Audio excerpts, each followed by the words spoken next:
Hello there. Good morning, good afternoon, wherever you are. My name is Sarita Laws-Frumau, and I am actually outside. I'm on the front porch of my house, so I thought to do the video outside today. If you hear a bit of background noise, it's because I'm outside.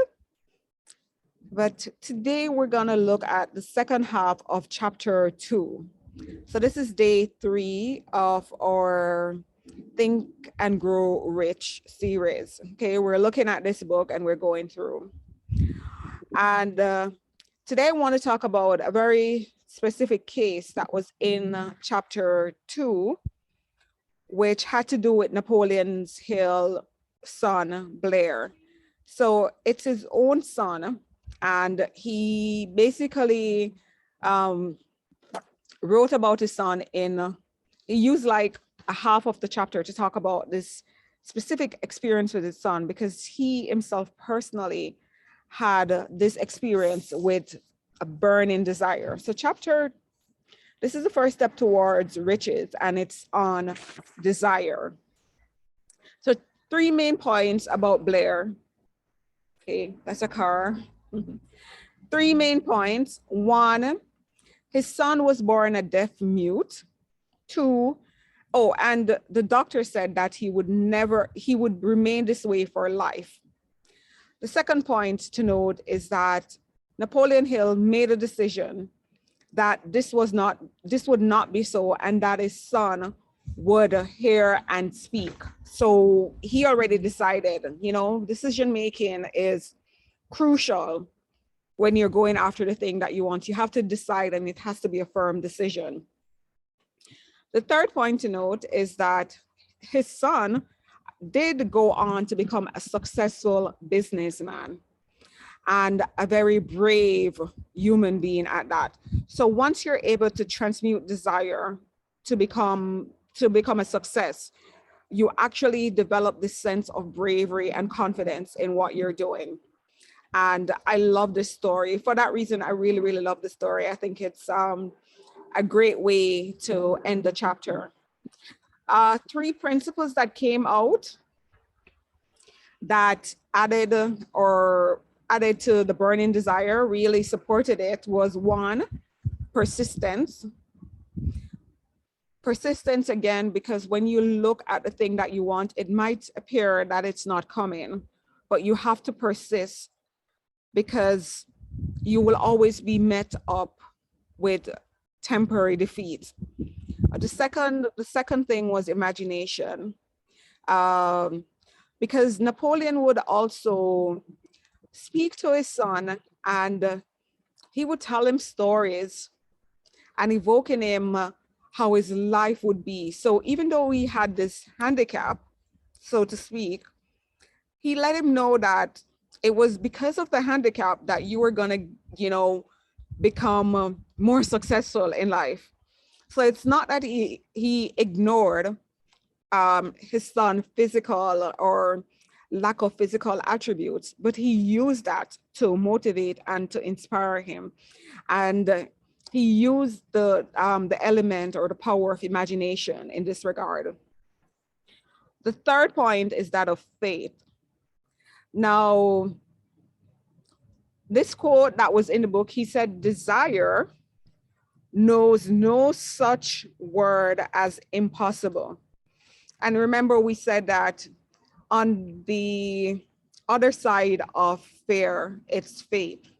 You can either be afraid of something, or you believe so much that it becomes faith, that you say, you know what, irrespective of what I see, I'm going to go towards this thing. So the power of faith really played a really important role in this chapter, not only with Napoleon's son, but with also all the other examples that we see at the first half of the chapter. So Napoleon, he was determined to find a way, and he decided in his heart that he would not give up. He told his son of the advantages that he would have, and he neglected reason and logic. He pushed it aside, he fixed in his mind that this was his desire and this was what he worked towards, and he was successful. So to summarize this chapter, so I want to summarize it now, and I want to point out two of my favorite quotes or phrases in this chapter.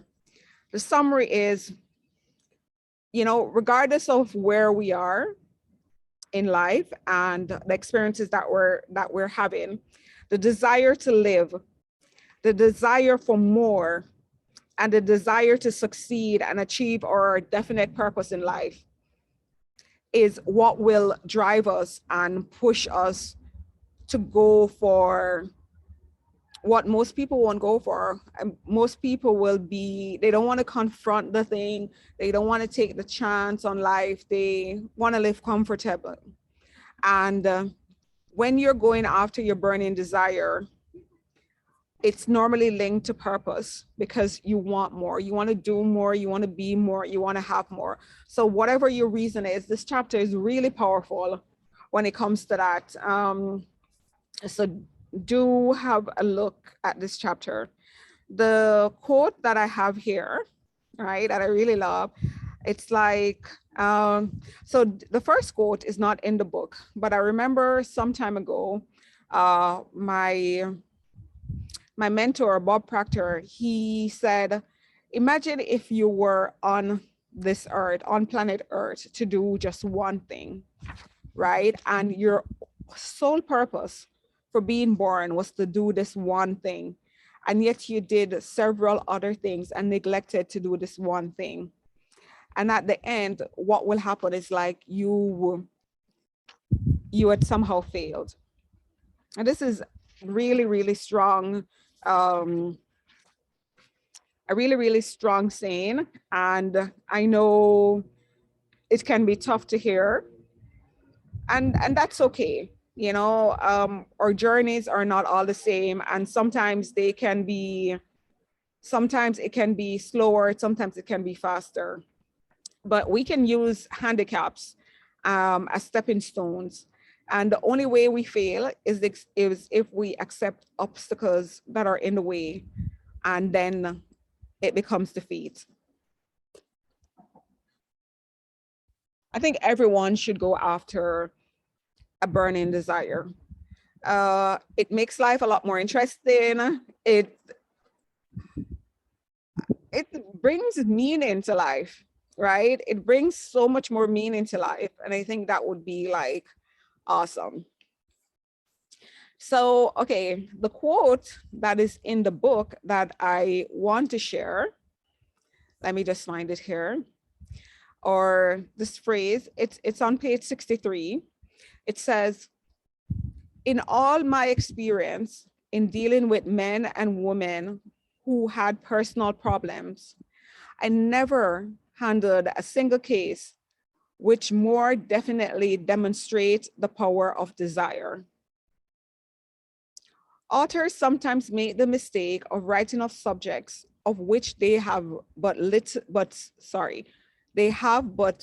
superficial or very elementary knowledge. It has been my good fortune to have had the privilege of testing the soundness of the power of desire through the affliction of my own son. Perhaps it was providential, but experience came as it did, for surely no one is better prepared than he to serve as an example of what happens when desire is put to the test. If Mother Nature bends to the will of desire, it is logical that mere men can defeat. No, well, this is actually a question, sorry. It says, if Mother Nature bends to the will of desire, is it logical that mere men can defeat a burning desire? And he goes on to talk about the power of the human mind.